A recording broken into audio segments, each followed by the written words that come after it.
tu ada orang argue cakap mana kat situ kan dah ada 3-4 masjid, kenapa nak bina masjid lagi? Sekali tengok-tengok kenyataan 3-4 masjid tu memang selalu sesak. Memang orang yang nak, lagipun that's not the point.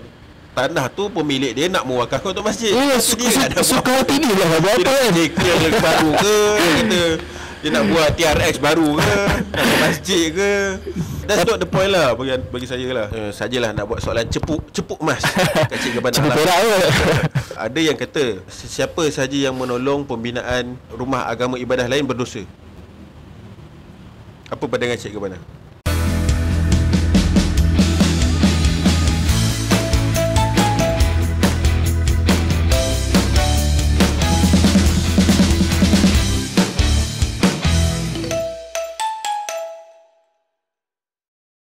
Assalamualaikum warahmatullahi wabarakatuh. Saya Cik Gabanah dan saya Brofa. Selamat datang ke episod 38, episod istimewa sempena Ramadan. Brofa, podcast iman sekejap. Masya-Allah. Paling puasa kita ni Brofa Pejah celik. Tahu-tahu dah 10 Ramadan yang terakhir dah ni. Kita syuting episod ni pada hari ke-25 berpuasa. Maksudnya 25 hari kita tak syuting kan Brofa? 25 hari kita puasa kat. Podcast pun berpuasa. Tu kata tu paling puasa tu Brofa. Anyway, kita sedang berada di satu fasa lah. Fasa yang orang kata kalau Ramadan tu Cik Gabanah, kalau naik bukit tu, naik bukit tu dah nak sampai dah atas tu. So rugilah kalau kita tak buat betul-betul lah kan. Betul. Sembang masa Ramadan ni macam mana Ramadan Brofa tahun ni? Cik Gabanah itikaf kat mana? Saya kebanyakannya di sekitar Seremban dan Bangi. Malam tadi saya iktikaf di Masjid Hasanah. Masya-Allah. Assalamualaikum warga Bangi. Semalam tak ada siapa tegur je lah. Kita ni siapa lah kita. Saya pula semalam iktikaf di Putrajaya. Masya-Allah, kat mana? Ya, sebab ada usrah. So ajaklah adik-adik usrah beriktikaf bersama-sama di Surau Al-Istiqlal. Berdekatan dengan Nashrul Dakwah. Nashrul Dakwah. Nashrul Quran punya kilang tu. So selain daripada tu, Brofa rasa macam mana Ramadan Brofa tahun ni? Ramadan tahun ini rasanya Alhamdulillah. Kalau nak dibandingkan dengan tahun lepas sebab better, tahun lepas yang tahu je lah tahu kan. Sorry lambat sikit tapi tahun ni Alhamdulillah lebih meriah, lebih dalam suasana yang saya rasa in the right mindset lah Cik Gabanah. Dan kita pun sebenarnya shooting di masjid ni sebenarnya sambil iktikaf shooting. Lupa nak komen format betul-betul format baru ni sambil duduk bersantai. Sebab tu tadi kata episod istimewa, episod Ramadan, episod iktikaf. Itulah sebenarnya kita bukan tak nak shooting Brofa sepanjang Ramadan ni. Tapi macam saya sendiri di awal-awal Ramadan diuji dengan sedikit ujian Allahuakbar, kesihatan. Bukan saja diri sendiri, malah keluarga. Jadi seminggu 2 minggu awal tu agak terganggu sikit lah. Tapi Alhamdulillah Allah bagi kesembuhan, kekuatan untuk yang paling penting. Kita kata 10 Ramadan terakhir ni Alhamdulillah lah setakat ni dapat fokus untuk orang kata all out berpesta ibadah orang kata. Masya-Allah. Mungkin saya tanya sikit lah ala-ala kita bersembang pasal Ramadan ni kan Cik Gabanah. Hopefully tidak terlambat lah. Tapi bulan puasa ni dia mesti ada message dia yang tertentu kan. Kenapa puasa dijadikan salah satu daripada ibadah khusus dalam bulan ini saja. Bulan puasa Ramadan tak boleh buat kat bulan lain kan. Mungkin Encik Gabanah boleh share tak sikit your own personal reflection lah tentang puasa ataupun tentang roh. Kenapa umat Islam ni disuruh untuk berpuasa? Silakan. Wah, soalan ni walaupun common kan, tapi bila kata on perspektif kan, on reflection ni dia macam jadi special lah. Betul. Jadi kita berpuasa ni memang sebulan dalam setahun. Brofa, Ramadan saja itu pun sebenarnya sebulan tu bukan 30 hari, kadang-kadang 29 hari, kadang-kadang mungkin 28 hari kan. Dan sebenarnya kenapa pendapat saya lah, kenapa kita hanya berpuasa sebulan tak sepanjang tahun? Sebab manusia ni kalau dia buat sepanjang tahun, dia tak jadi. Dia akan jadi orang kata tak ada kesan. Dia punya impact tu tak sama macam kalau ada satu masa yang spesifik atau masa yang spesial saja kita berpuasa. Jadi 11 bulan kita dari segi roh kita dah penat Brofa. Roh dengan isu-isu peribadi, kerja, keluarga, kehidupan. Lepas tu dengan macam kita ni Alhamdulillah Allah bagi nikmat untuk terlibat dengan dakwah, pening pula dengan isu-isu dakwah, isu ummah dan sebagainya. Jadi sebulan ni adalah masa untuk kita recharge kan. Dan sebenarnya bukannya recharge tu dari segi fizikal saja. Yalah, bila kita berpuasa ni memang macam-macam lah scientific punya benefit dah proven. Puasa ni dapat nampak kurus sikit Alhamdulillah. dapat replenish balik kita punya tenaga dan sebagainya. Lebih penting lah kita recharge kita punya ruh, Brofa. Saya tanya Brofa, ada tak bulan-bulan lainnya Brofa memang betul-betul fokus baca Quran, tadabbur Quran, bangun malam tak miss, tahajud tak miss? Saya rasa hampir tiada lah. Mungkin Brofa Tak ada. baru nak puji Saya pun baca wala juga. baru nak kata wali Allah kan. Tapi alhamdulillah Ramadan tu memang automatik kita akan bangun sahur. Bila bangun sahur tak bangun tahajud. Jadi semua tu sebulan ni patutnya Brofa, sebulan ni dia boleh cover 11 bulan yang seterusnya, insya-Allah lah. Masya-Allah. Saya sendiri kalau bersembang pasal puasa ni, terutamanya Ramadan lah kan. Ramadan. Kalau puasa tu puasa sunat pun ada dan sebagainya kan. Bersembang tentang Ramadan ni, tak nak saya akan suka untuk mengkaji lah. Mungkin nak menjadikan Ramadan tu luar biasa sikit cik mana? Mengkaji sirah-sirah, kisah-kisah perjuangan yang sedar tak sedar dia berlaku juga pada bulan Ramadan. So sempatlah saya capture ada beberapa peristiwa, di antaranya adalah Perang Badar sendiri. Kemudian kisah Fathul Azim, iaitu pembukaan Kota Mekah. Kemudian perang Ain Jalut. Perang Ain Jalut ni di antara tak silap saya Saifuddin Qutus dan Mongol. Kemudian ada juga perang Palestin Israel yang agak recent lah kan. Dan juga kalau tengok termasuklah perang yang sedang berlaku ni sekalipun kan, Taufan Aqsa. So bagi saya itulah perspektif ni, mungkin perspektif dai sikit Saya ada dengar satu perkataan, satu slogan yang saya rasa macam wow sikit lah. Bagi seorang duat tidak ada Ramadan. Oh, maksudnya apa tu? Bagi seorang duat tidak ada Ramadan. Biasanya orang fikir Ramadan ni berehat. Tapi bagi seorang duat, Ramadan ke tak Ramadan, perjuangannya masih tetap sama. Dan ini terbukti dengan perperangan, even kemuncak perjuangan, iaitu jihad, yang banyak berlaku juga pada bulan-bulan Ramadan. So saya reflect lah, bila kita di Malaysia ni mungkinlah tidak alhamdulillah kita tak minta, tapi kita hidup dalam keadaan aman damai, tak ada perjuangan jihad, perjuangan yang mungkin menuntut tenaga kita digunakan dengan banyak lah kan. Tapi jangan kita lupakan juga saudara-saudara kita di Palestin yang sedang, mungkin lepas ni kita boleh juga masuk isu Palestin kan, yang sedang menghadapi perjuangan jihad yang besar lah. So bagi saya tak lengkap lah kalau Ramadan kali ini kalau kita tidak menyebut dan bercerita tentang perjuangan-perjuangan umat Islam. Sebab ini juga adalah tanda keimanan, cik ke mana? Betul. Dan tanda keimanan, buat apa berpuasa kalau iman tidak bertambah? Buat apa berpuasa kalau kita tidak ada bukti ataupun buah kepada keimanan tu kan? Man qama Ramadan imanan wa ihtisaban ghafiru lahu ma taqaddama min zambi.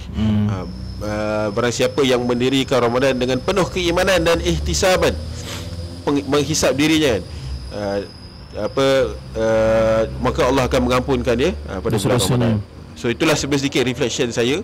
Mungkin reflection saya lebih pada kali ini lebih memaknai jihad itulah sendiri.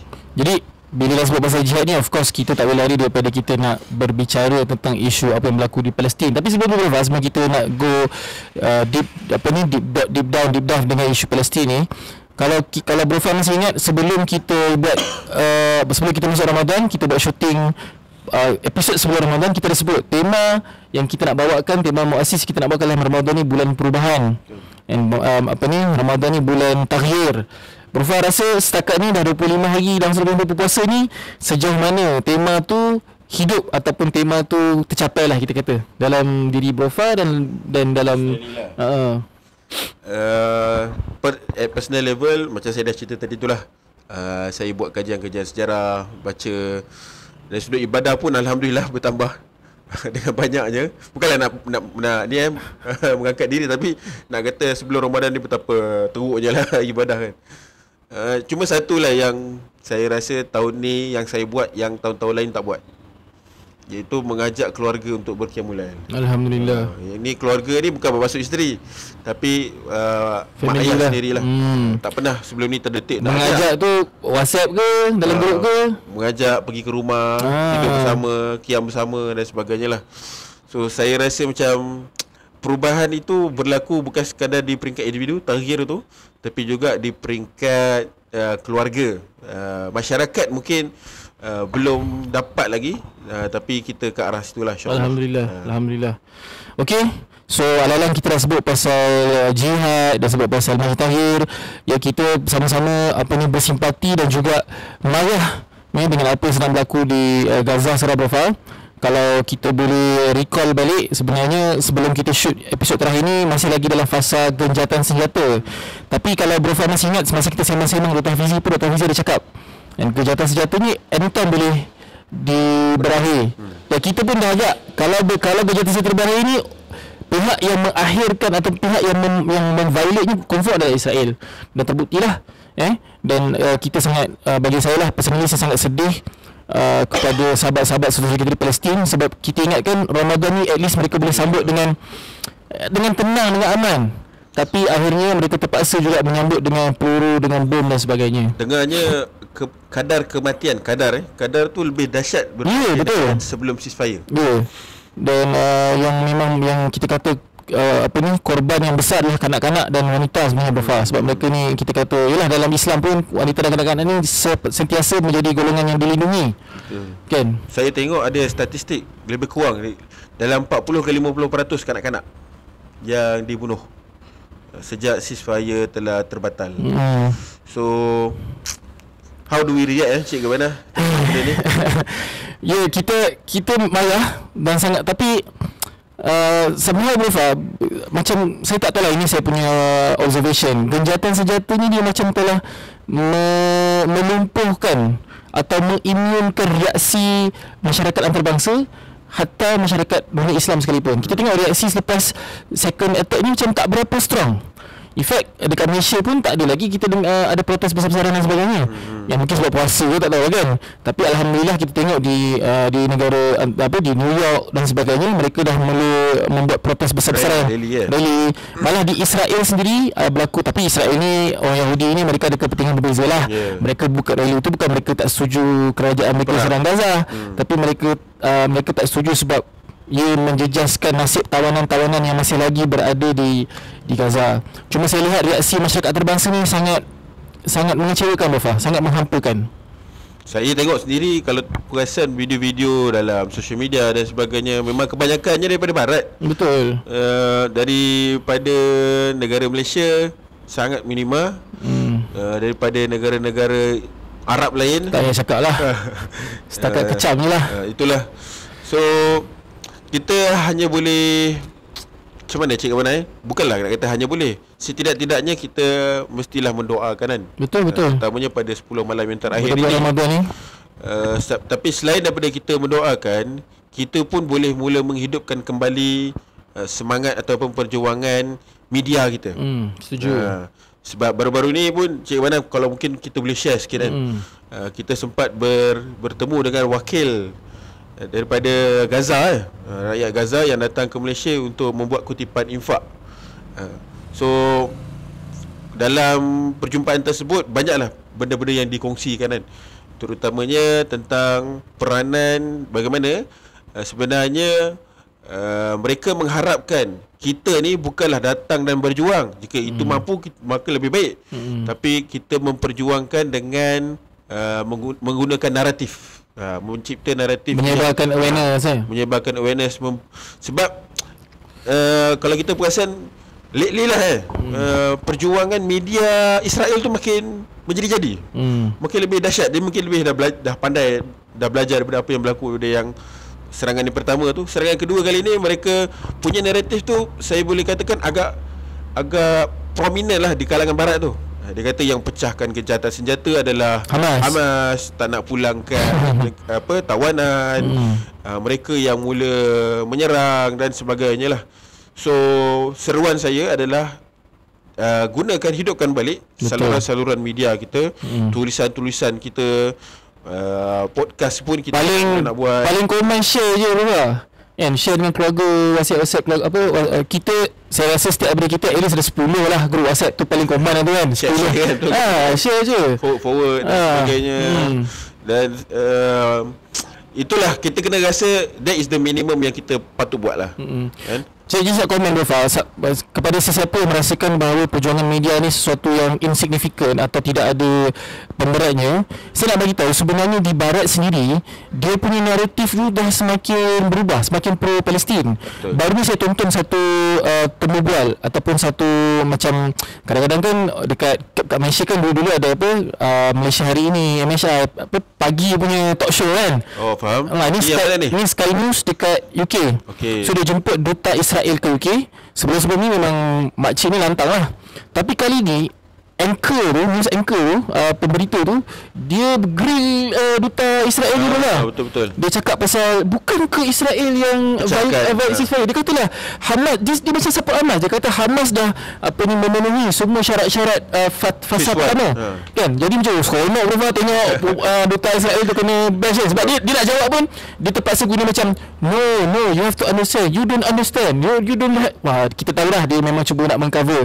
Tapi bila mana nak katanya media barat yang selama ni memang totok pro-Zionis berani untuk menyerang naratif Israel di khalayak umum pula. We're talking about mass media ni. I think it shows that sebenarnya perjuangan media selama 2 tahun lepas ni dah menunjukkan hasil dia. Kalau saya boleh kongsikan juga, kita tengok apa yang berlaku di barat sendiri. Ada seorang lead protester di Columbia University. Ditangkap. Mahmud Khalil. Mahmud Khalil ditangkap oleh ICE. ICE ni Trump punya immigration ni lah. Seolah-olah dia kata menyokong Hamas yang merupakan terrorist organisation di US. Hasil daripada penangkapan tu, sebenarnya diorang tengah buat satu dokumentari tau tentang apa yang berlaku di Columbia University. Oh, ya ke? Dan Mahmud Khalil tu sebagai protagonis yang utama. Okay. Sepatutnya dokumentari tu keluar, tak silap saya, hujung tahun ni. Tapi disebabkan penangkapan ni diorang nak cepatkan, dan kalau boleh nak keluarkan dalam masa seminggu 2. Dan dimasukkan pula scene yang terbaru ni kan. Scene dia ditangkap dan sebagainya. Sebab dia nak capture the wave supaya orang semua boleh mula melihat. Sebab kalau perasan sejak Trump lah ambil alih kan, agresif mereka untuk menutup kebenaran daripada diketahui oleh orang-orang US sendiri sangat dahsyat. Betul. Daripada press secretary dia, daripada dia punya social media ban, shadow ban, kemudian dia menangkap protester yang ada signifikan kedudukan. Kemudian ada satu lagi apa yang menang baru-baru ni, award Oscar award, dokumentari terbaik. Walaupun adalah yang kata cerita tu macam tak betul sangat kan, bukanlah dari sudut naratif tu, tapi adalah sebab tangan-tangan Yahudi pun ada kat situ. Tapi kita menyambut baik sebab dia menceritakan naratif yang positif tentang Palestin. Pun ditangkap oleh Israel. Ada orang pun tanya, so kena grill lah. Memang sebenarnya lagi Trump buat macam ni, sebenarnya saya perasan lagi banyak orang Israel kena grill oleh media-media mainstream yang sepatutnya menyokong mereka, tapi membelakangi mereka pula sekarang ni. Bila Blofar dah petik nama Trump tu, saya trigger lah.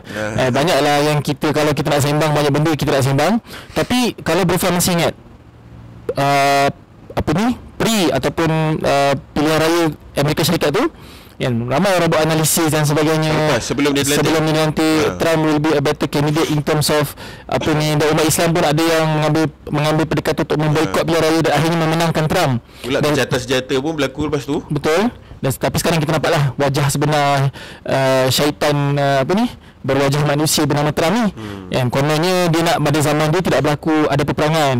Yang dia sangat berbangga, dia mendabik dada pada first term dia sebagai presiden dulu, dia telah menghentikan peperangan di Afghanistan, dia berwali orang daripada Iraq dan sebagainya. Walaupun benda itu dah dimulakan oleh presiden-presiden sebelumnya, tapi kali ini kita nampak depan mata kita sendiri, dia telah memberi green light kepada Israel untuk menyerang semula Gaza. Malah disebabkan sokongan Amerika lah Israel berani sebenarnya Israel ni sebenarnya pengecut dalam Quran disebut Israel kalau serang diserang bahkan tembok je lagi. Tapi bila dia ada sokongan daripada Amerika, malah saya baca statement daripada, saya tak ingat daripada siapa, tapi memang daripada pihak Israel, dia kata kali ini serangan terhadap Hamas berbeza, dia kata, sebab kami mendapat sokongan penuh daripada Presiden Trump. So kita nampaklah sebenarnya siapa-siapa pun jadi presiden kalau hari tu pun Kamala Harris menang, saya rasa 2 kali 5 je. Tapi sebab Trump ni dia sangat ego, dia sangat orang kata chauvinist, lagi nampak macam antagonisnya jahat, dia punya kejahatan tu lagi ni kan. Rivera of the Middle East.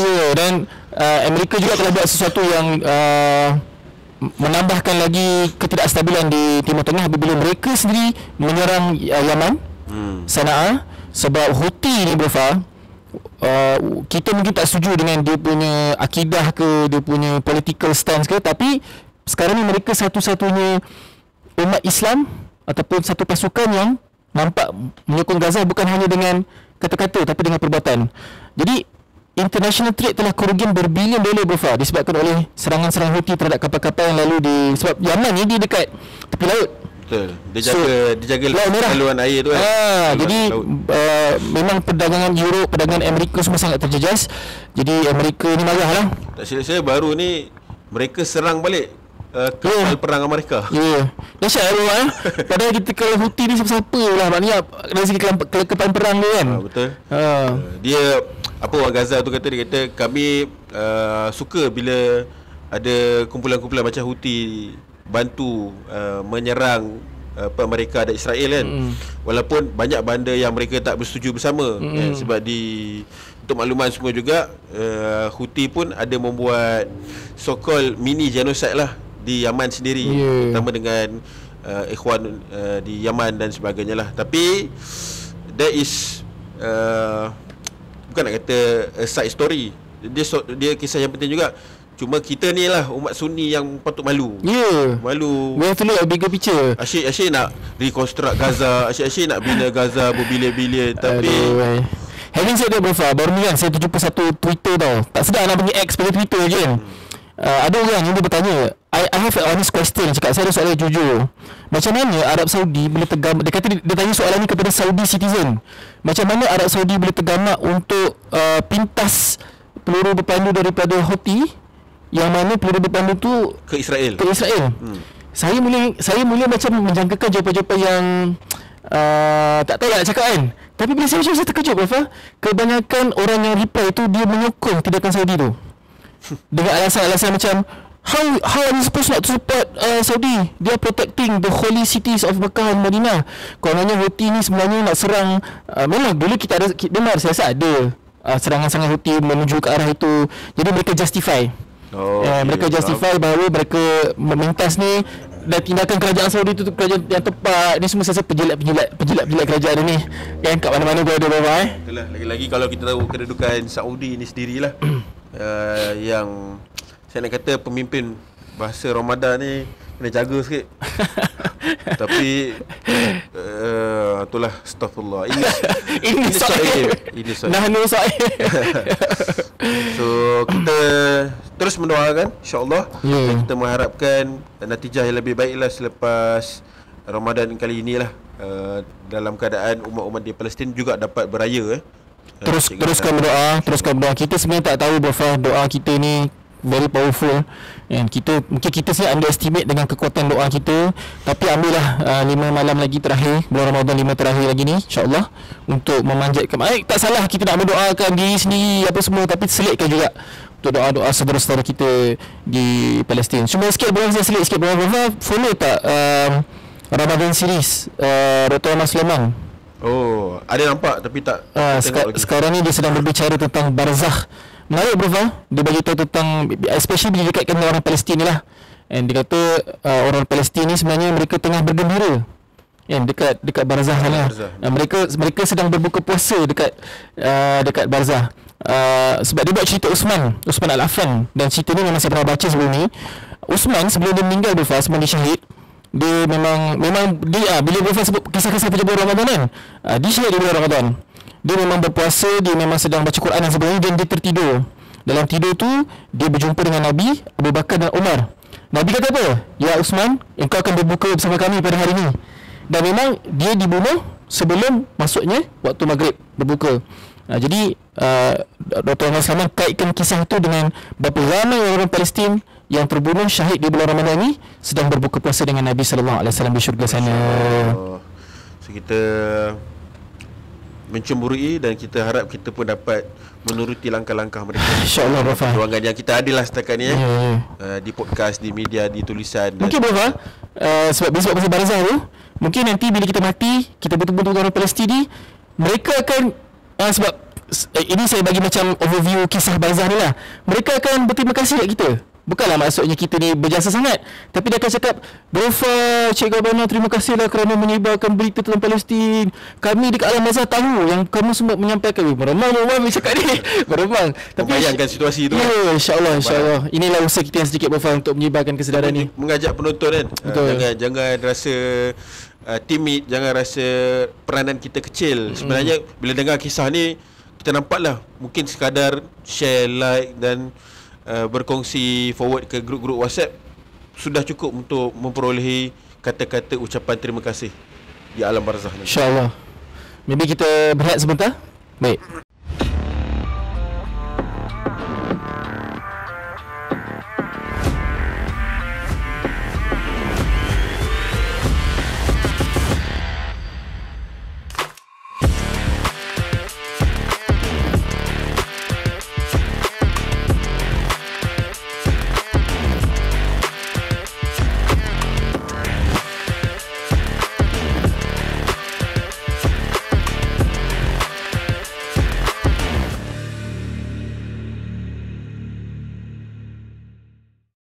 Bertemu lagi kita dalam episod istimewa Ramadan, episod ke-38 Iman Sekejap. Betul.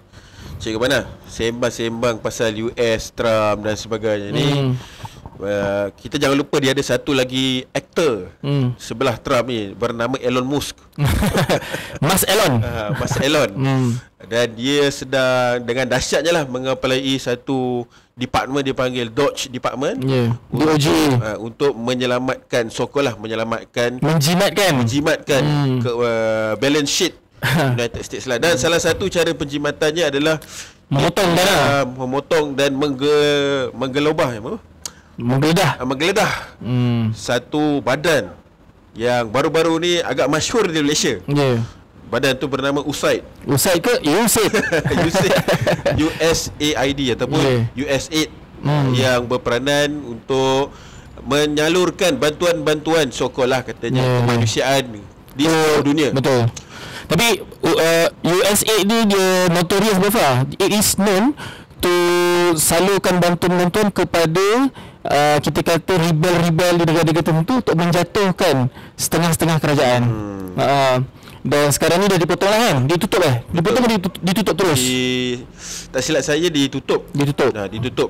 Cuma apa yang panas tu? Apa yang panas tu? Hasil revelation tu mungkin sebelum kita masuk sikit saya nampak lah antara potongan-potongan tu adalah dana-dana yang disalurkan kepada grup-grup LGBT, kepada media-media yang nak menormalisasikan gay lesbian, liberal lah, lebih kepada liberal. Saya rasa macam rugi juga diorang tak gunakan dana tu untuk tanam pemikiran-pemikiran right wing dekat negara-negara lain. Pada masa berubah, ala-ala kita sebut pasal Dodge ni, ada juga benda belanda orang buat. Dia pergi potong satu dana, ada satu badan nuklear ni, dan dia terbuang subuh pekerja-pekerja saintis dia. Sampai kan mereka macam mana kehilangan orang-orang yang very key people yang nak menguruskan isu nuklear ni. Bila nak hire balik, tak nak lah mengajuk. Sebab yelah, kau dah pecat aku, kau dah buang aku kan. Nak katanya Elon Musk ni taklah bijak mana. Yang menarik tu adalah di website USAID itu sendiri, dia menyenaraikanlah penerima-penerima termasuklah daripada negara Malaysia. Dan tidak terkecuali lah beberapa pertubuhan yang Islam. Daripada website tersebut dia kata menerima donation. Dan yang paling panas adalah ada dua pertubuhan NGO Islam yang disebut menerima dana daripada US. Terkejut kan? Iaitu Habib dan juga Ikram.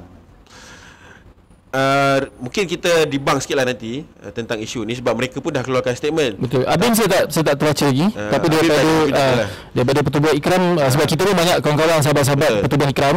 Mungkin saya nak capture dulu. What is your initial reaction? Memang terkejut lah. Memang terkejut sebab terkejut ke expected? Kalau saya terkejut lah. Sebab kita tahulah US ni tangan-tangan ni kat merata-rata. kan. Dan untuk sebuah pertubuhan Islam yang kita kata haraki, yang memperjuangkan so-called fikrah ikhwan dan sebagainya, menerima dana daripada US yang memang kita tahu memang tak ada benda yang baik lah kita nak cakap pasal dia ni. Memang kafir harbi lah kita kata, musuh Islam.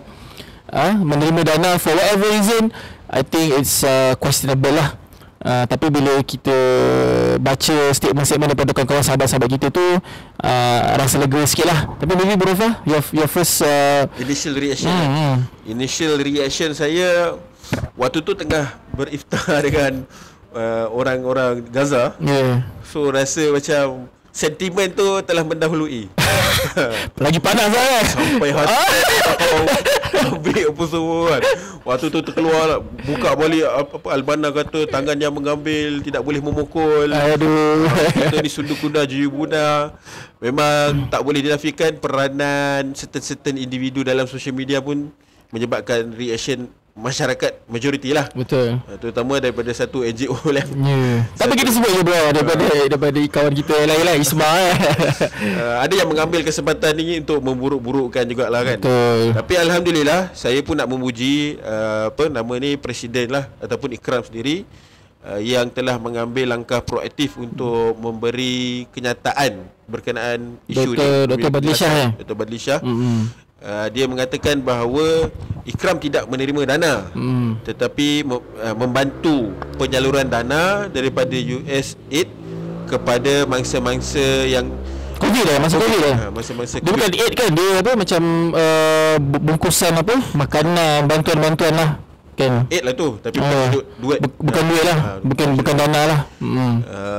So mereka pun telah membuat kenyataan, dan bagi kita pun faham kan, daripada surah Hujurat pun kita hanya menilai apa yang ada pada zahir. Kita janganlah tajasus. Betul. Tajasus ni berarti mencari lubang sampai jumpa kesalahan je. Tapi daripada apa yang zahir, kita nampak usaha tu sebenarnya tidaklah seperti yang kita bayangkan masa awal-awal tadi. Betul, banyak hal memang kita pun kena berhusnuzon. Apa yang kata tabayun sebelum tibayun. Dan cuma saya masih menanti statement daripada Abim lah. Kalau ada penonton kita yang tahu, boleh tinggalkan komen di bahagian komen. Dan sebenarnya kita memang nak berhujung dia lah. Badan-badan lain betul-betul lantak dia orang lah. Tapi mereka yang mengatakan memperjuangkan Islam dan sebagainya, menerima dana dari walaupun namanya USAID ke, US whatever welfare ke, tapi mereka daripada kerajaan US, yang mana kerajaan US ni telah melakukan begitu banyak kezaliman terhadap umat Islam. Yang terbaru ni di Palestin sendiri, penyokong penuh. Belum lagi kita cerita pasal Iraq, pasal Afghanistan. Dia menjadi tanda soal tu, sebab yang menerima dana tu ada 5. Adalah banyak, tapi yang terima dana untuk yang COVID tu ada 5 ke 6. Habib Ikram, lepas tu ada Bersih 2.0. Lepas tu ada Demokratik Action, bukan DAP tapi Liga Demokrasi. So dia macam, why do they classify group them to bukan yang 40 tu lain lah, mana badan-badan lain tu lain lah. 40 tu mungkin bukan untuk COVID. I see. Okay. So itulah menyebabkan orang tu timbul. Cuma mungkinlah kita kupas sikit lah Cik Kawana. Apa hikmah daripada peristiwa ini? Kalau tanya saya Bufa, hikmahnya adalah saya sendiri lebih mendalami fikrah ikhwan, apa stand ikhwan tentang dana-dana asing ni. Terbaru saya bacalah satu perkongsian daripada seorang ustaz ni. Dia cerita timbalan mursyid kepada Albana, Ustaz apa something apa Allah dah lupa nama, Askari ke apa kan. Tapi dia cakap something like kita memang tidak akan menerima apa-apa sumbangan daripada sebab masa tu daripada British. Dan kalau dia kata lepas ni kalau kami terima ni daripada Jerman pula, yang kami tak akan dibeli. Kami tak akan boleh dibeli dengan wang, sebab macam Burfa sebut tadi, bila kita dah terima sumbangan ni Burfa, kita akan terhutang budi. Bila dah terhutang budi, nak menulis pun akan berfikir 2 kali lah. Menulis benda tajam, nak mengkritik dan sebagainya kan. Apatah lagi nak menyerang ataupun nak apa ni kata berhadapan, konfront, memukul. Burfa sendiri saya pun sama dia. Saya pun sama, sebab kalau mengenai kisah tu sendiri, kisah yang berlaku di Mesir kan.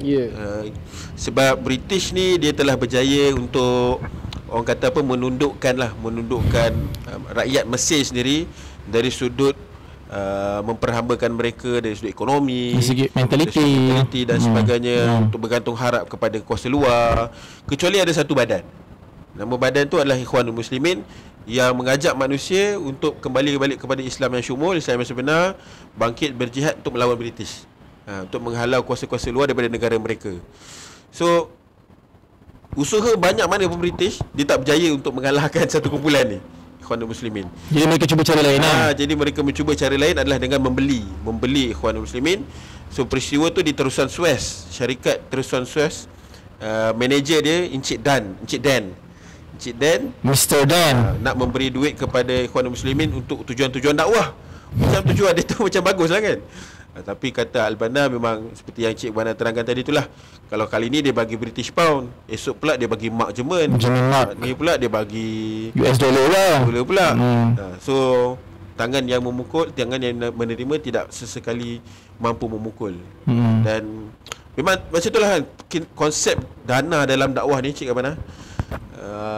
Kalau boleh kita nak menjaga sanctity ni apa maksudnya? Kesucian fikrah yang kita bawa tu, dan integriti lah. Dan integriti. Sebab contoh kalau kita buat program besar-besar, ini dana daripada mana kan? Orang akan bertanya kan, kan. Tiba-tiba dekat belakang ada USAID kan? Kat kotak tu dia tampal. Macam mana orang nak, betul tak? Ini mesti ada agenda ni, betul tak? Dakwah tak sempat nak sampai orang. Ni mesti politik ke apa ke sebagainya. Lagi-lagi bila kita itulah hidup dalam zaman sosial media yang sangat bersebar luas ni, sangat kena berhati-hati lah. Dan bukan sekadar menjaga sanctity, tapi juga adalah macam mana kita nak melawan satu penjajah apabila kita sendiri menggunakan duit penjajah tu. Betul. So isunya di situlah bagi saya. Kalau boleh, kalau saya menjadi pemimpin ikram pada waktu tersebut, walaupun membantu untuk menyalurkan COVID, saya akan tolak lah. Itu lebih, saya rasa mengelakkan syubhat kan. Benar. Dan pada masa sama saya menyuruhlah supaya Ramadan ni janganlah duk gaduh-gaduh. Kakak lah Bofa baca status pada kakak Ikram, status pada kakak Isma kan. Dan kita berkawan yang semua. Bulan Ramadan ni, sebab kita dah melalui tahun lepas. Itu Bofa cakap tu lebih baik Ramadan lain kan. So moga-moga kita menjagalah Ramadan ni. Baik Bofa, maybe kita nak masuk satu lagi isu terakhir sebelum kita tamatkan episod ke-38 ni. Isu yang tengah panas sekarang Bofa, isu tentang kuil haram yang mula-mula meletup berlaku di Jalan Masjid India. Saya nak sebut pun kita tak ada, kita punya episode note dekat tangan kita sekarang kan, nama kuil tu Tanah Jekyll. Tapi dia huruf P, apa benda lah, kuil apa lah kan. Saya Bofa, saya cerita tak katanya saya pun dalam isu ni dipengaruhi oleh sentimen. Masa mula saya baca adalah sebelum isu ni meletup adalah Amiga akan keluarkan statement pasal isu masjid yang nak dibina di atas tapak kuil. Saya dah macam biar betul ni, tengok betul masjid ni yang dah ada sentimen istilah kan. Tapi bila tahu isu sebenar kan, dia macam alah, isu ni recurring isu. Minta maaf, kita bukan nak menghina ataupun merendah-rendahkan sahabat-sahabat kita yang beragama Hindu, tapi di Malaysia it is a known issue kan. Kuil-kuil dibina di tanah-tanah bukan milik kuil, tanah-tanah peribadi, malah tanah-tanah kerajaan. Lepas tu bila nak roboh, mereka akan mula mainkan sentimen agama lah. Ini hak kami untuk kan dalam perlembagaan Malaysia melindungi hak beragama dan sebagainya. So apa komen Fah? Maybe orang kata first observation dulu. First observation, okay, kita nak tak nak, maybe it's easy for us, tapi it's more difficult for orang-orang beragama Hindu. Let's acknowledge the problem first. Isu dia sekarang adalah tidak mematuhi rule of law. So dalam isu rule of law ni, kalau nak membina apa-apa pembinaan, mestilah memiliki tanah tersebut. Tidaklah boleh membina sesuka hati. Dan ini bukanlah isu yang isolated, Cik Wana kan. Betul. Sebab tak silap saya, bila viral benda ni, ada hikmah dia juga. So orang pun mula korek data statistik. Itu macam orang kat Amiga tu. Orang India macam mana kat Amiga kan. Penambahan bilangan-bilangan kuil yang dibina secara haram. Saya tak nak kata kuil haram kuil yang dibina secara haram. Bila tengok statistik dia menakutkan, Cikgu. Dan statistik tu hanya di Selangor saja. Wallahualam, di Perak, di Johor, di Kedah pun ada, saya baca statistik yang dikeluarkan. Cuba tak ingatlah nombor dia. Banyaklah kan. Banyak. Dan kemudian bukan sekadar statistik, semua orang pun dah ada page kuil haram mana hari ni kan kita jumpa. So, semua orang share gambar-gambar. Ada yang bawah LRT cik kat mana, bawah ada pokok kat River of Life tu kat KL. Ada Ada pokok, ada yang gambar pokok diikat tali. So dia macam backfire lah kan. Sekarang orang sebelum ni orang toleransi, tutup sebelah mata. Sekarang ni orang memang sengaja cari. Dan baru-baru ni saya tengok ada kawan share kat Facebook cara-cara nak report. Dia siap bagi tahu cara-cara nak report. Baru kalau kita jumpa tiba-tiba dekat pokok mana-mana kan, kita boleh report dekat PBT. PBT ni adalah pihak berkuasa tempatan dan mereka akan ambil tindakan lah. Bagus. Dan antara justifikasi lah yang diberikan oleh orang yang beragama Hindu ni, dia kata kadang-kadang kuil ni muncul bukan sebab dia orang nak buat kuil, tapi bila dia orang nak buat kerja-kerja contoh kan, pembinaan dan sebagainya, estate, penanaman dan sebagainya, dia akan minta restu dewa yang berada di situ dulu. Roh-roh lah, semangat-semangat kan. So dia bolehlah buat dengan penyembahan dekat pokok ke batu ke. Saya salah dia ada ikat-ikat something lah. So, tapi kelama-kelamaan sebab benda tu dilihat sebelah mata, dia menjadi berkembang pula. Besar, semakin besar. Besar sehinggalah menjadi satu temple yang besar yang kita tengok dahsyat. Betul. Ni. Dan orang argue. Ada yang kata ni 100 tahun, 150 tahun dah, takkanlah baru jadi isu. 130. Lepas tu ada yang kata 2012. Ada yang kata 2008 sampai 100 tahun. Tapi itu dia kata benda ni telah open Pandora box lah. Dia telah menyebabkan orang kaji, orang buat research dan sebagainya kan. So in a way it's a good thing lah. Betul. Dan ini satu presiden case yang memberi, orang kata so-called, bukanlah warning, tapi supaya orang-orang Hindu di luar sana lebih berhati-hati selepas ni, supaya tidak menimbulkan provokasi yang menyebabkan ketidakharmonian. Sebab tuduhan asalnya nak mengatakan seolah-olahnya pihak pemaju, pihak ini Jekyll tu yang menimbulkan keresahan, ketidakharmonian. Tapi bila kaji balik, korek balik, rupanya discussion has been ongoing since 2012 ke bila. Cuma pihak kuil yang tak bersetuju dan sebagainya. Jekyll bersabar, keep giving them ini. Kita nampak macam tiba-tiba Jekyll yang asalnya orang jahat, tiba-tiba buat Jekyll pula baik dalam isu ni kan. Betul. Dan semalam Berfa, isu ni tiba-tiba selesai. Tiba-tiba Berfa selesai. Saya rasa kalau isu ni tak meletup, saya rasa maybe 5-10 tahun lagi tak selesai. Tapi yang menjadi kontroversi pula sekarang adalah tanah yang diberi adalah 4,000 square feet daripada pihak DBKL. Orang persoalkan pula lah, kenapa bagi free? Suruhlah MIC beli. Suruhlah pihak itu saya mungkin tarik balik lah disclaimer. Tapi bacaan saya memang setakat ni DBKL yang bagi.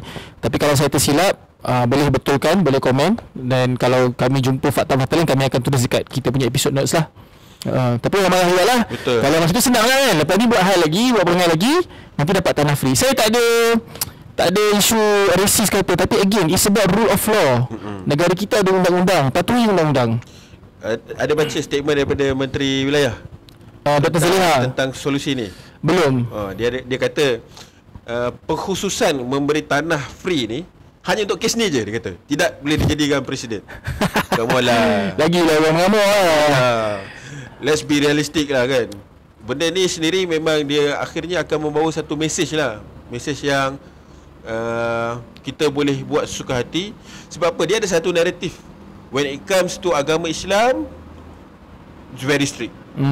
Nak bina mesti ikut undang-undang, nak buat apa mesti ikut undang-undang. Tapi when it comes to agama lain, kaum minoriti, kaum Hindu yang seolah-olah dijadikan mangsa lah pada isu ni, dalam hal ni, mulalah stand untuk become apologetic. Malah saya baca dalam statement Berfa yang dikeluarkan oleh Persatuan Kuil Hindu Malaysia, tak silap. Mereka dah main macam orang kata victim apa panggil term tu? Play victim. Dia kata kenapa nak attack kaum minoriti kan. Dan saya perasan statement daripada Timbalan Presiden MIC M. Saravanan, ditendang. Dia cakap orang Islam marah sebab tak dapat gambaran penuh. Kalau saya jadi mereka mesti marah. Macam bagus lah kan. Kalau sebab dia kau main lagi marah attack kan. So I think be careful kan. It's seperti mana mereka mahu dihormati dan hak-hak mereka dijaga, dan kami sebagai orang Islam juga kami ada hak-hak yang perlu dijagalah. Cuma saya tertarik dengan satu komen daripada seorang netizen ni lah. Dia kata wow, we have just been Israel by the government. Israel tu is used as a vocab, as a verb. Is a verb. Maksudnya Israel ni kan terkenal dengan settlers punya flag victim, settlers punya ni lah, ambil tanah orang, rampas, kemudian claim diri dia punya. Sort of macam benda tu, naratif tu ada kebenaran dia juga. Apa yang berlaku adalah akhirnya tanah kerajaan telah diambil untuk digunakan mengalihkan kuil tu di situ. Betul. So wow, that narrative is actually have a basis lah. Betul. Tu dia kata kalau lah konang-konang geng LFL ni, apa Liberty Lawyer ni kan, kedua ni lawyer. Tiga punya tim. Bawa kes ke mana-mana lah. Sebab memang terang-terangan menyalahi undang-undang. Sebab tanah tu memang milik peribadi, milik swasta, dan mereka never own the land kan. Tapi tu orang kata tu, kenapa tak pernah nak deal dengan DBKL nak beli tanah tu sebelum Jekyll beli kan? Sebab Jekyll beli quite recently juga lah kan, maybe 10-20 years ago. And padahal banyak je kita kata orang kaya India kat Malaysia ni kan, Hindu kat Malaysia ni. So macam soalan the sentiment tu bukanlah kita nak menambah minyak di api, tapi there's a weight lah, there's a point dekat sentimen tu. Yang tanah tu bukan milik kau, sekarang kau dapat tanah lagi besar, lagi prime pula dekat tu. 12 juta the value. Total value 4,000 square feet berapa? Di tengah-tengah KL. Ya, kat dalam Malaysia tu juga 15 meter daripada tempat asal. Yang tu ada orang argue cakap mana, kat situ kan dah ada 3-4 masjid, kenapa nak bina masjid lagi? Sekali tengok kenyataan, 3-4 masjid tu memang selalu sesak. Memang orang yang nak, lagipun that's not the point. Tanah tu pemilik dia nak mewakafkan untuk masjid. Suka hati ni lah buat apa kan? Dia baru ke kita, dia nak buat TRX baru ke, nak buat masjid ke. That's not the point lah bagi saya lah. Ada dua benda saya nak sebut Azifah. Yang pertama adalah, again, it has open Pandora box. Sebelum ni saya pernah baca dari segi nisbah Azifah, bilangan kuil dengan bilangan penganut Hindu dekat Malaysia ni dia macam tak balance kan, berbanding dengan bilangan masjid dengan bilangan umat Islam di Malaysia. Seolahnya memang terlalu banyak dah lah kuil-kuil. Malah kita pun ada baca, kita bukan, again, sebab tu kita bukan resis. Banyak je komen-komen daripada orang-orang India sendiri, orang Hindu sendiri yang memang tak sokong dengan isu kuil yang dibina secara haram ni. Mereka kata kenapa lah nak sibuk bina lagi kuil banyak-banyak ni kan. Itu yang pertama. Yang kedua, kita konsisten dekat podcast ni. Kita bila mana when the credit is due, kita shout out, kita memuji dan mengukuh lah PMX kita yang memang mengambil pendirian untuk meneruskan upacara pecah tanah hari besok untuk pembinaan Masjid Madani tu. Dan dia sendiri keluarkan statement bahawa pembinaan kuil itu tidak mengikut undang-undang. Mungkin tak tahu lah, mungkin dia pun dah baca kan sentimen Islam ni kan, tengah raya ni kan. Sebab sebenarnya statement dia sebelum ni macam agak dubious. Dia cakap takkanlah di zaman saya sebagai PM saya nak merobohkan kuil. Itu statement dia. So kat situ kita nampak macam PMX ni sokong ke kan.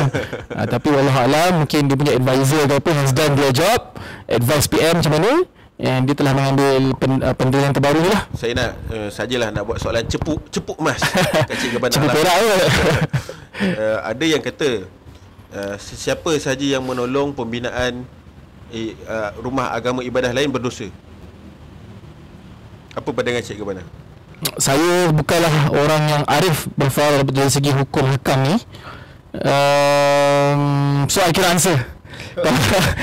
Kalau berapa? If you want to give a try, mungkin nak bagi speculation lah. Mungkin maksudnya disclaimer lah, ni bukan pandangan akhir, tapi what is your initial thinking about it? I would try to be very safe in my answer.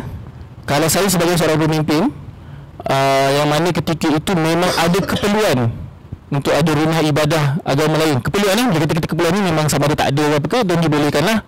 Tapi kalau macam dah banyak, dah apa dan sebagainya, saya rasa mungkin berdosa lah. Sebab kita macam seolah-olah kita tahu, kita yakin Islam ni agama yang benar. So bila kita bina ekstra-ekstra ni, kita menggalakkan lah mereka ni menyembah sembahan-sembahan mereka, which is against kita punya akidah. Tapi macam mana kita nak balancekan dengan pemikiran kan dengan stand dalam Islam yang tidak ada paksaan dalam beragama. Kamu boleh lakum dinukum waliyadin kan. Macam mana tu? Bila Bro tanya soalan ni kan, otak saya memang tengah rushing tau. Nak tengok pasal kisah sirah Nabi yang ada kan. So the only kisah yang saya boleh come out dia adalah kisah Umar Khattab lah. Tapi dia tidak gereja skepter tapi dia tidak membina. Dia hanya satu, dia membersihkan tempat rumah ibadat Yahudi, sampah-sampah apa benda ketika itu. Sebab kita tahu ketika Baitul Maqdis dibebaskan oleh Umar Khattab, masa tu memang orang Kristian yang menguasai Baitul Maqdis, Jerusalem, dan mereka ni memang sangat benci kepada orang Yahudi. Jadi rumah ibadat Yahudi ni dijadikan tempat pembuangan najis-najis, sampah dan sebagainya. Dan yang kedua adalah bagaimana in a way macam Umar iktiraf dan menghormati rumah ibadah orang Kristian. Apabila dia ditawarkan untuk solat dalam gereja, dia tak nak. Sebab dia kata kalau aku solat kat sini nanti dia akan jadi masjid. Maksudnya akan dirobohkan lah oleh orang Islam. So itu je saya boleh fikir Prof dalam kepala saya. Ada satu lagi sebenarnya, kisah Fathul Mekah. Bila Nabi masuk, Nabi menghancurkan berhala-berhala di sekeliling Kaabah. Okey. So ada yang menggunakan kisah inilah sebagai kias kepada jangan membantu dalam membina rumah-rumah ibadat agama lain. Sebab kalau kita boleh, saya teringatlah bila sebut benda ni, teringat kisah pelajar UIA membantu untuk mencuci kuil selepas banjir. Dan dia menjadi, dan mufti pun keluarkan kenyataan benda tu tidak boleh sebenarnya. Sebab dia bantu rumah yang mensyirikkan Allah Subhanahu Wa Taala. Apatah lagi membantu untuk mengalihkan rumah tu, kuil itu di tempat lain. Di dalam kita kata konteks tidak mengambil kira proportion lebih banyak ke lebih sikit ke apa ke berkadaran ke. Okay, saya pula tanya soalan cepat masuk Prof. Boleh? Boleh. Bagaimana kita nak cater ataupun kita nak address dengan tuduhan-tuduhan ataupun sangkaan-sangkaan apa dah agama Islam ni langsung tak mesra agama lain lah. Sepatutnya bila kau pergi tolong macam tadi bersih kuil tu, dah kan menunjukkan bahawa Islam ni agama yang bertoleransi, yang bagus, menarik, betul berdakwah. So bila kata tak boleh tu macam menutup pintu lah kepada orang dakwah. Apa pendapat bawah? Bagi saya keunikan agama Islam ni dengan beberapa agama lain adalah dia adalah agama yang sangat mementingkan prinsip. Dan dalam masa sama dia juga adalah adanya ruang-ruang yang dia fleksibel tersebut. Cuma bila dia masuk isu akidah, dia punya ruang fleksibel tu kurang. Tak ada.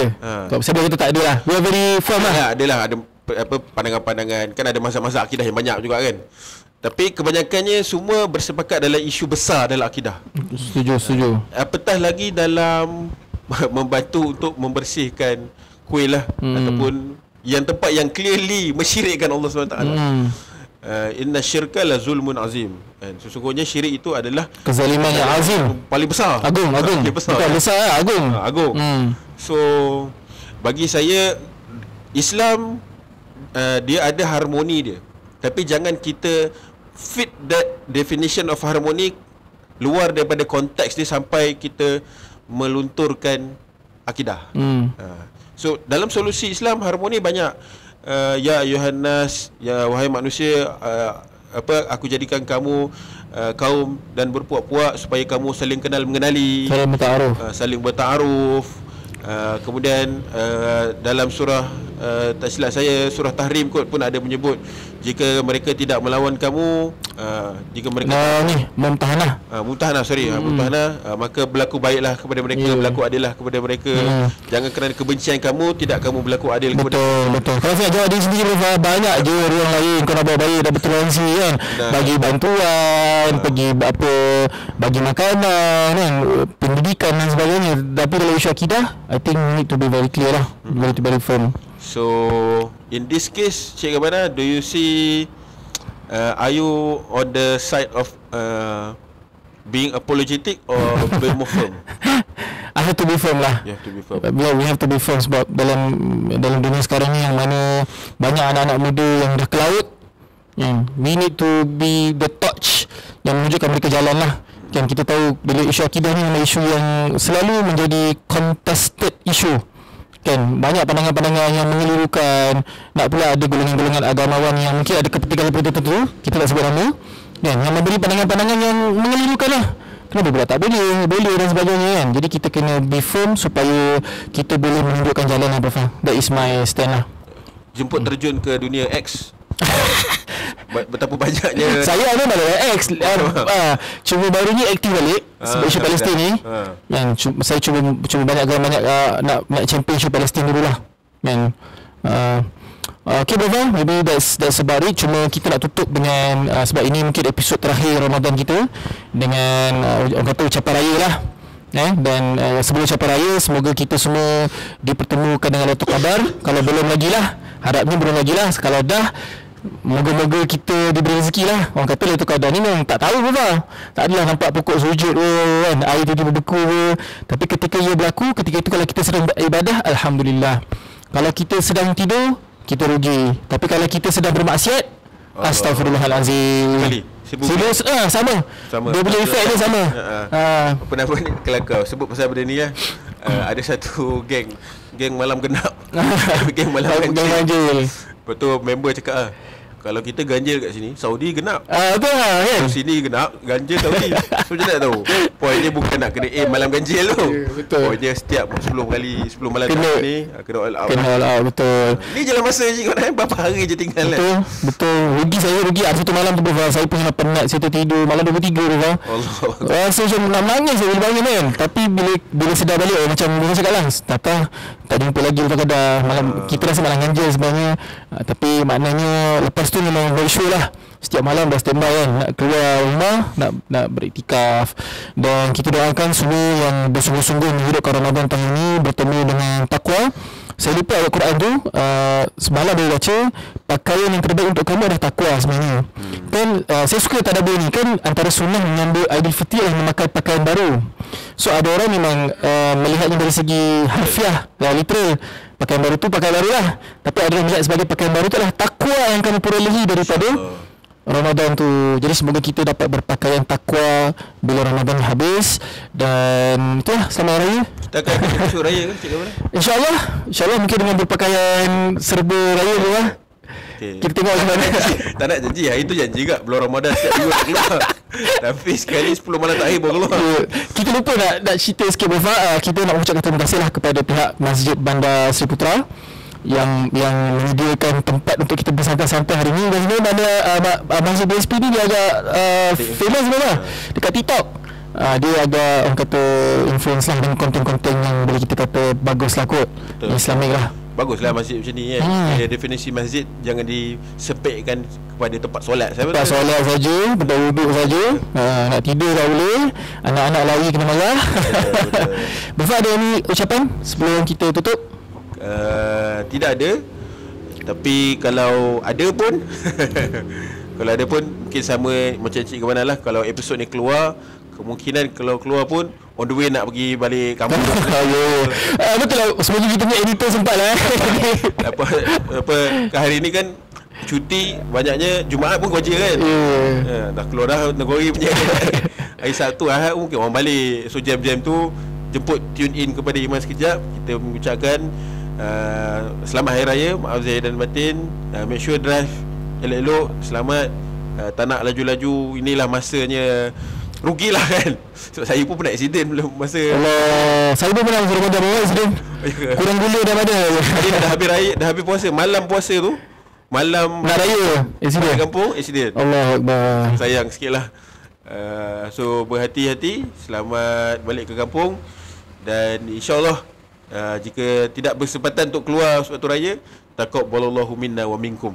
Minal aidin wal faizin. Jumpa lagi dalam episod akan datang. Saya Cik Gamal dan saya Profa. Assalamualaikum warahmatullahi wabarakatuh. Selamat Hari Raya Aidilfitri.